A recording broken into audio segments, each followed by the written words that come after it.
Hello, and Melikalikimatka. I'm Sonia, and I am going to read the story of How the Grinch Stole Christmas. I bet you've heard of the Grinch before. And I am at Keoho Shopping Center for coldest stories, and you can find lots of these books in their store. Okay, How the Grinch Stole Christmas by Dr. Seuss.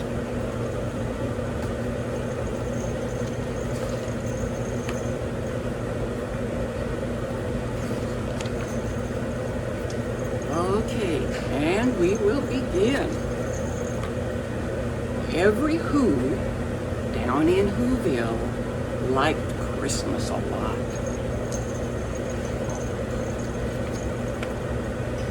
But the Grinch, who lived just north of Who-ville, did not.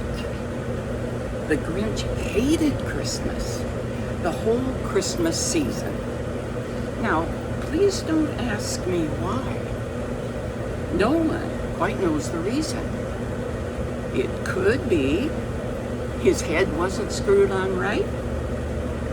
It could be perhaps his shoes were too tight. But I think that the most likely reason of all may have been that his heart was 2 sizes too small.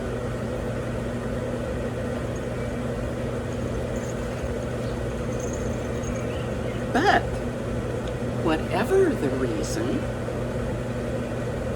his heart or his shoes, he stood there on Christmas Eve hating the Who's,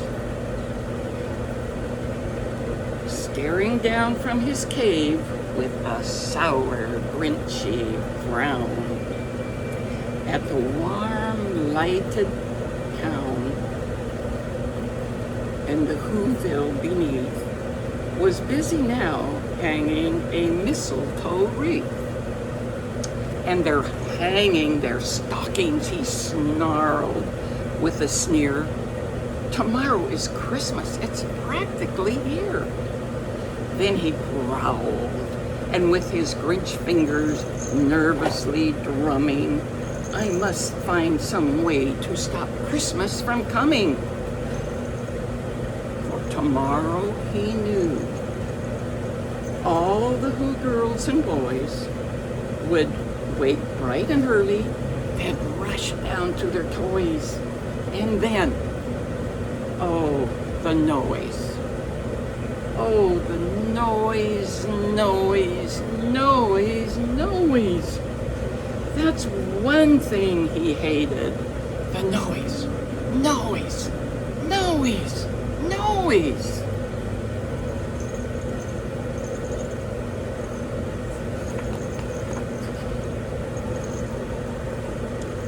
Then the Who's, young and old, would sit down to a feast.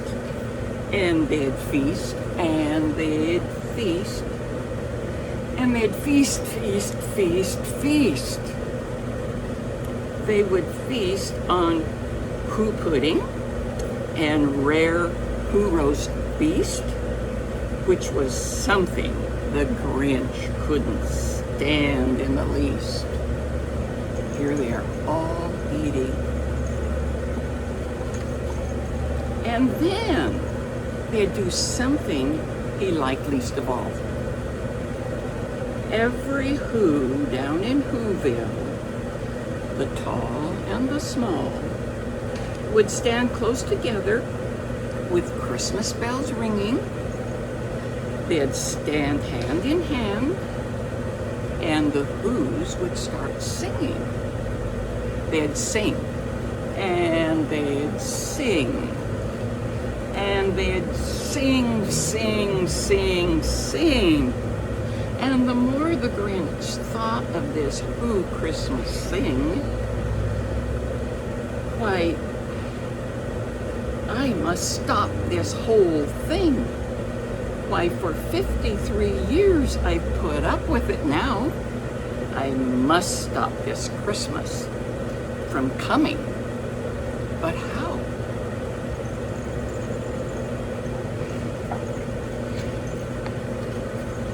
Then he got an idea, an awful idea. The Grinch got a wonderful, awful idea. I know just what I'll do. The Grinch laughed in his throat, and he made a quick Santa Claus hat and a coat. And he chuckled and chuckled. What's a great Grinchy trick? With this coat and this hat, I look just like Saint Nick. All I need is a reindeer. The Grinch looked around, but since reindeer are scarce, there was none to be found. Did that stop the old Grinch? No. The Grinch simply said, if I can't find a reindeer, I'll make one instead.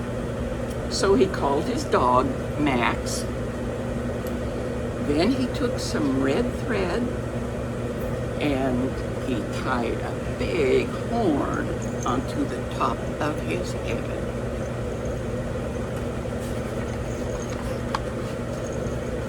Then he loaded some bags and some old empty sacks on a ramshackle sleigh, and he hitched up old Max. Then the Grinch said, "Giddy up!"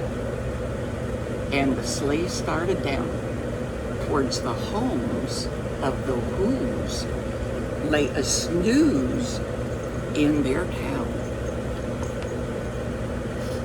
All their windows were dark. Quiet snow filled the air. All the Who's were all dreaming sweet dreams without care. When he came to the first little house on the square, "This is stop number 1, the old Grinchy Claus hissed." And he climbed to the roof, empty bags in his fist.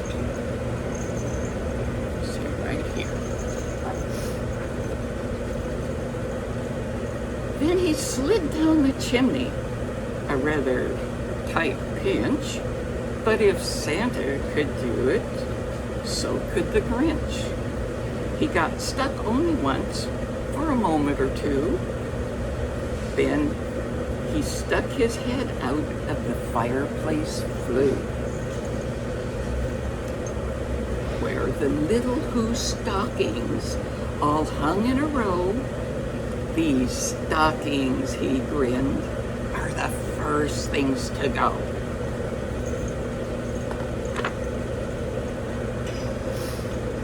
Then he slithered and slunk with a smile most unpleasant.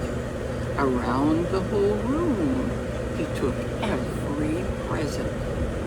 Pop guns and bicycles, roller skates, drums, checkerboards, tricycles, popcorns, and plums. And he stuffed them in bags.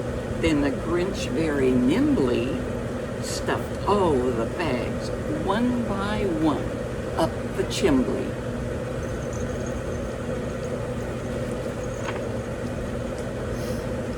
Then he slunk to the icebox, that's refrigerators.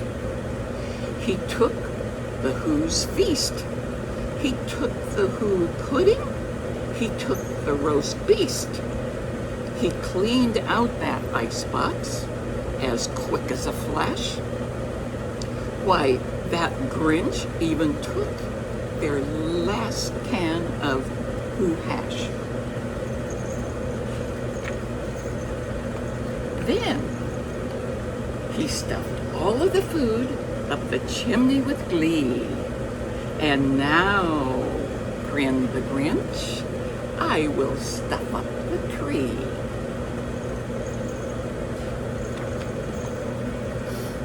And the Grinch grabbed the tree and he started to shove when he heard a small sound that like a coo of a dove. He turned around fast and he saw a small who. Little Cindy Lou who was not more than 2. The Grinch had been caught by this tiny Who daughter who'd got up for a cup of cold water. She stared at the Grinch and said, "Santa Claus, why? Why are you taking our Christmas tree? Why?" But you know, that old Grinch was so smart and so slick. He thought up a lie and he thought it up quick. "Why, my sweet little tot," the fake Santa Claus lied, "there's a light on this tree that won't light on one side. So I'm taking it home to my workshop. My dear, I'll fix it up there and I'll bring it back here." And his fib fooled the child. Then he patted her head and he got her a drink and sent her to bed. And when Cindy Lou Who went to bed with her cup, he went to the chimney and stuffed up the tree up.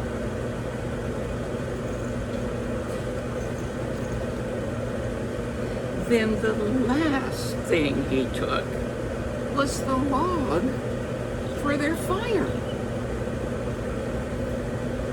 Then he went up the chimney himself, the old liar. On their walls he had left nothing but hooks and some wire. And the one speck of food that he'd left in the house was a crumb that was even so too small for a mouse. Then he did the same thing to the other Who's houses, leaving crumbs much too small for the other Who's mouses.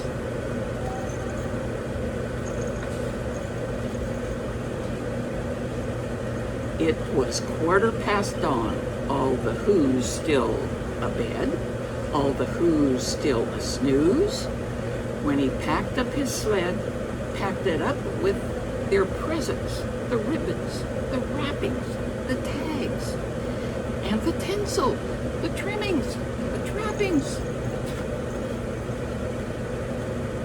3,000 feet up the side of Mount Crumpet, he rode with his load to the tip-top to dump it. Pooh, pooh to the Who's. He was Grinchishly humming. They're finding out now that no Christmas is coming. They're just waking up. I know just what they'll do. Their mouths will hang open a minute or two. Then the Who's down in Who-ville will all cry, "Hoo, hoo." See how it is, huh? Okay. That's a noise, grinned the Grinch, that I simply must hear. So he paused, and the Grinch put his hand to his ear. And he did hear a sound rising over the snow. It started in low, then it started to grow. But the sound wasn't sad. Why, this sound sounded merry. It couldn't be so, but it was merry, very. He stared down at the Who-ville. The Grinch popped his eyes. Then he shook. What he saw was a shocking surprise. See how shocked he is. Every Who down in Who-ville, the tall and the small, was singing without any presents at all. He hadn't stopped Christmas from coming. It came. Somehow or other, it came just the same. And the Grinch, with his Grinch feet ice cold in the snow, stood puzzling and puzzling. How could it be so? It came without ribbons, it came without tags, it came without packages, boxes or bags. And he puzzled 3 hours till his puzzler was sore. Then the Grinch thought of something he hadn't before.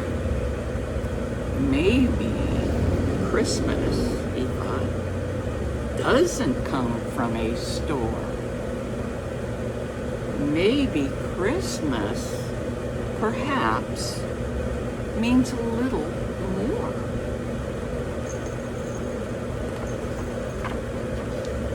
And what happened then? Well, in Who-ville, they say that the Grinch's small heart grew 3 sizes that day. And the minute his heart didn't feel quite so tight, he whizzed with his load through the bright morning light, and he brought back the toys and the food for the feast. And he himself, the Grinch, carved the roast beast. Now, isn't that quite the story? How good he was after his heart grew? And the Grinch Stole Christmas? How the Grinch Stole Christmas is at Kona Stories at Keauhou Shopping Center.